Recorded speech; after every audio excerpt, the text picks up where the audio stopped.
అక్కెరున్నప్పుడు జోరు వానలు పడితే రైతులను మించి ఎవ్వరు మురువరు. ఎందుకంటే చేను శెలకలల్ల మందులు జల్లుకుంటా రైతులకు 2 చేతులల్ల పని. కానీ గిట్ల షిన్కు పడ్డయాల 4 ఇత్తనాలు జల్లి అనుకున్నంత పంట తీద్దామని రైతులు చూస్తుంటే ఉన్న సమస్యలు చాలవన్నట్లు మీదంగా ఇదోటి.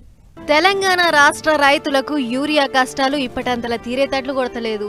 మందులమ్మే ఏ దుఃఖం కాడ చూడు చాతడంత లైన్ కట్టి యూరియా కోసం పిట్టకు పెట్టినట్లే ఎదురు చూస్తుర్రు.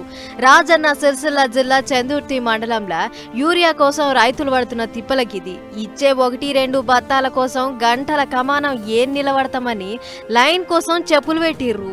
అట్లా కూడా పొద్దునొచ్చి పొద్దుకేదాకా ఎదురు చూసినా కూడా ఆధార్ కార్డ్ మీద 2 కంటే ఎక్కువ ఇస్తలేరట.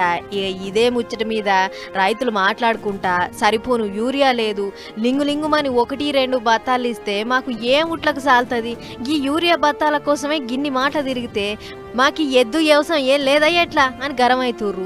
అటు సర్కారేమో లేదు లేదు రైతులకు సరిపోను యూరియా పంపుతున్నాం, ఎవ్వలేం ఫికర్ చేయొద్దు, నిమ్మలంగా లైన్ కట్టి ఎన్ని బత్తాలు కావాలంటే అని కొంచెం వర్రి అని చెప్పబట్టే. మరి సర్కార్ అన్నట్లు వచ్చినగా యూరియా అంతా ఏడబోతుంది. దుఃఖం వెనక బాజుకెంచి నచ్చినోళ్ళకి అమ్ముకుంటుర్రా, లేకుంటే నడుమ దళారుగాల చేతుల పెట్టి మాతోనే డబుల్ పైసలు పెట్టి కొనిపియ చూస్తుర్రా అని గరమైతుర్రు అన్నదాతలు.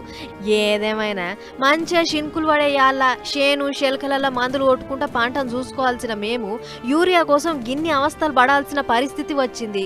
ఇక గిట్లయితే మా వ్యవసాయం ముంగడ పడ్డట్లే, మా పెట్టుబడి వెళ్ళినట్లే అని కోపానికి వస్తుర్రు. మరి ఇక ఇప్పటికన్నా సరిపోను యూరియా పంపి పగడ్ బందీగా రైతులందరికీ అందేటట్లు చేస్తారో లేదో ఇక చూడాలి.